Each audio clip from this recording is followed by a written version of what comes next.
వైశాఖ మాస శుక్లపక్షంలో వచ్చేటటువంటి తదియ తిథి అక్షయ తృతీయ అని పిలుస్తారు.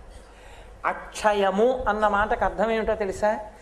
అయిపోయేది కానిది అంటే అక్షయం అంటారు. ఎందుకంటే క్షయం అయిపోతుంది, మీరు చేసుకున్న పుణ్యం కూడా ఖర్చు అయిపోతుంది, పాపము ఖర్చు అయిపోతుంది.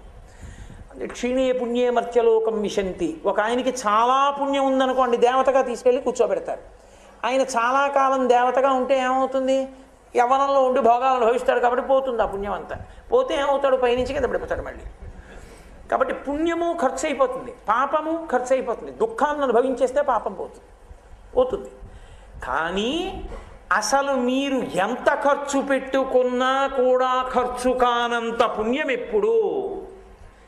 అక్షయ తృతీయ నాడు మీరు చేసినటువంటి పుణ్యము. లోకంలో పుణ్యం